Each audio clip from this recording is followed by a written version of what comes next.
Hey folks, welcome to eCommerce 360. Today we have Mike Klepfer, who's the CEO of Bloomscape. Bloomscape is an online plant shopping platform that offers home-ready plants and tools for plant care. Hey Mike, welcome to the show. Thank you. Thank you for having me. Appreciate you taking the time today. So Mike, before we talk about Bloomscape and your amazing growth, let us a bit into about yourself and about your journey until Bloomscape.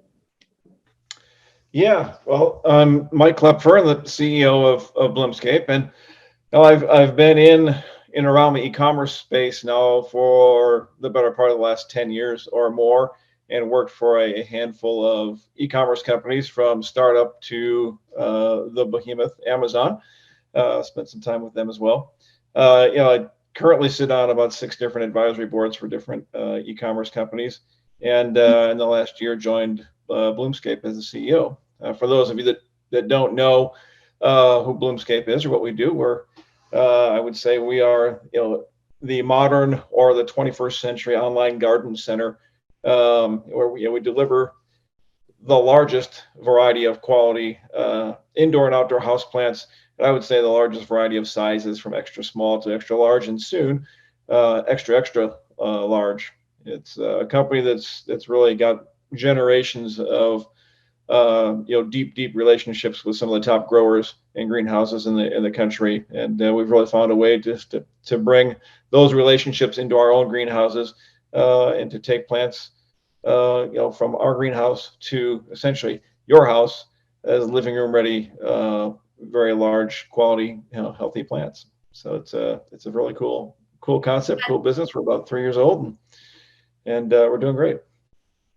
It's amazing. The most fascinating part is, when you mentioned that you take the plants from the greenhouse and get them delivered to the doorstep. So, talk about, how that happened, the DTC platform, right? Direct to consumer.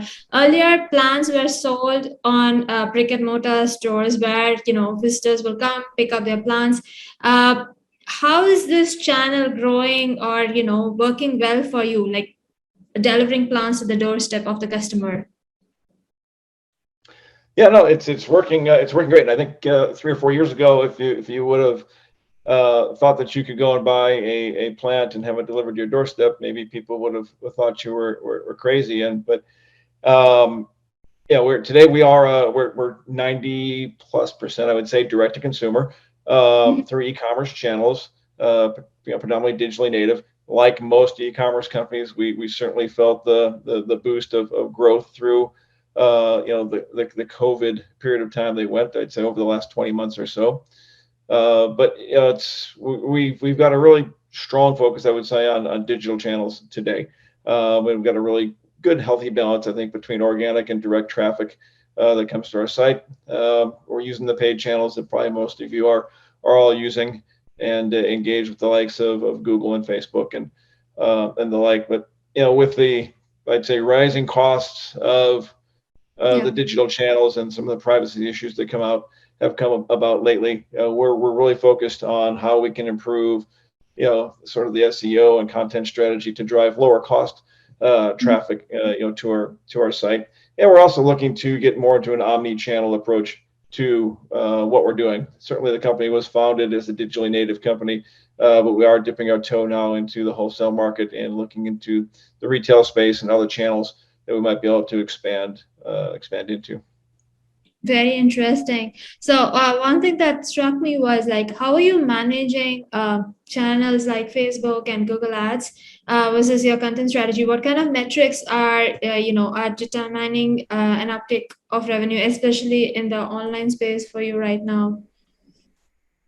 Yeah, no, great question. I would say, like probably most e-com companies, we're manic about our data, right? We are a very data-driven company, and we've got metrics on top of metrics. Every morning, I've got reports that certainly I go straight to, just to look and to measure success or failure of the business from the previous day. And I'd say we're looking, certainly from top of funnel to the amount of sessions that we're driving, and the amount of leads that we're capturing, the checkout flow, your conversion rates, your LTV rates, your um, just all of the key metrics. I think the ones we're probably most laser focused in on right now is lead capture, conversion, and repeat rate. I think everyone is certainly trying to figure out how to go get new customers, which certainly is something you need in order to continue to grow your business. But I think you can't lose sight of the customers that you have, and how to re-engage with them, and how to work with them, and how to continue to capture business from them, and build that relationship over all the long term. So something that we put a lot of focus into is that retention or that repeat rate, and certainly look at the lifetime value of our customers. We're going to get to the retention and repeat rate and your aftercare and customer service in a bit. But before that, we need to find out how you're managing shipping. Shipping and for ordinary e-commerce stores is a huge challenge. And given that you're delivering live plans, it's going to be a bigger challenge. How are you guys cracking shipping? What's your secret sauce? Yeah. Uh, I'd say it's customer obsession, Mhm. and data. Right. I think we obsess over our customers, and we collect as much data as it relates to the experience with our customer as we can. And we try to connect our fulfillment operation, our fulfillment center, to the customer through that data. Whether it's us doing consumer insight work, it's taking data back from NPS surveys, if it's information that's coming in through our contact center. We obsess over that data that's coming back to us. And I'd say in shipping a live product, there's a few key components. We certainly combat weather all the time, whether it's heat in the summer or cold in the winter. And so packaging becomes just a really big component for us in terms of how do we package the product. We do a lot of trials with packaging, just to see what will hold up in different weather conditions, how it will hold up to being tossed around by FedEx and UPS and the other carriers that we use. So a lot of time spent just studying the packaging itself, and then how ultimately it's going to show up at the customer's doorstep. We really believe at the end of the day that obsessing over and reviewing customer feedback data is how we deliver the best quality plant and best level of service to the customer. Our whole thing is delivering a product to the customer that is living room ready. And so in order to do that, we really need to listen to the customer to see how that plan is showing up at the doorstep, and then we need to iterate upon that as we go forward. So I think the secret sauce for us is just really listening to the customer and adapting, both our product and our packaging and our logistical services, to them as we go. Absolutely mind blowing how you can deliver live plans to the doorstep of the customer. So earlier you had talked about retention and repeat sales. Let's talk about what drives your repeat sales, or what helps customer keep coming back to your store. What does your post purchase strategy look like? Yeah, another good question. In terms of post-purchase strategy, I don't know that we differ wildly from anyone. Certainly, we've got an interesting product. It's a very giftable product. Mhm. So some people are coming back to the site because of the experience they had maybe through a gifting. We've got a product that just certainly sits well in your home. We've got a product that certainly sits well within the corporate environment. So I think we tend to look at customers in different ways. And certainly once we have a relationship with the customer, and not only are we using things like SMS and email in order to maintain contact with the customer and maintain their relationship, but we've got a lot of content on our site, and we've got an entire grow how team. And I think that's something that differentiates us maybe from some of the competition out there in our space, is really having that long-term engagement relationship with the customer. So it's the relationship for us is not over once the plant is delivered to the doorstep.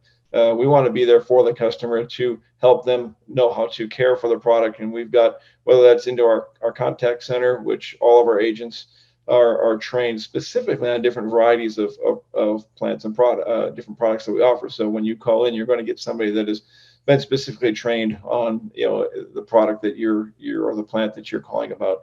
We've got a grow how team, a team that really will help you with just about anything from how to water and how much light a plant needs, anything that you might be experiencing as a first-time plant parent or a very experienced plant parent. So I think our engagement with the customer, again, yes, through normal channels of leveraging, I'd say email and SMS and just being able to retarget customers based upon their experience and their buying patterns with us, but also just establishing that long-term relationship with a plant parent in terms of being really able to help them not only care for the plants that they just received, but also help them through what else they may want to purchase in the future and how to properly care for that as they go forward. Amazing. I love the way you said plant parent, first time plant parent, and then they're coming back for another plant. That was amazing. So I'm sure your customer service team is going to be bombarded with a lot of questions, in spite of the fact that you guys have a lot of content on your website explaining to your customers about aftercare or what kind of tools they need to use for plant care. How do you manage a robust and a responsive customer service team in kind of the business model that you guys have? Yeah, no, it's a unique business where I think all of our agents, most of them have been with us for a long period of time, have very specific knowledge to, again, very specific varieties of plants. So when you call in, you're going to get an expert on the phone to help you through your issue or your problem that you might be experiencing with that plant. And I think there's a number of things that we do in terms of aftermarket or our after care, if you will. I mean, we start with a 30-day guarantee. So no matter what, when you receive our product and it is a live perishable product, we want to make sure that product is in your living room and it is everything that you hope and expect it to be. And so we will stand behind that for the first 30 days. And if anything were to happen to that plant, we will definitely replace that plant for you free of charge. Again, we've got a CS team very specifically trained in the different varieties. So as you reach out to us, we're able to provide you very specific answers to your specific problem for the variety of plant that you've purchased. I mentioned the Grow How team. That's kind of an extension of our customer service team. The Grow How team you can reach out to directly, or there's a lot of content just on the site that you can go to and self-serve. The post-purchase workflow for us is really, I think I would say made up of those three areas, and it's the self-service content, it's our Grow How team, and it's our customer care team. Amazing. So thank you so much, Mike, for coming on the show and giving us some really deep insights. This was very interesting and super useful for e-commerce brands who are trying to scale their product or scale the revenue of their business. Thank you so much, Mike. Oh, thank you so much for having me, Rev. And if anyone has any additional questions, you can always find me on LinkedIn. I really appreciate it.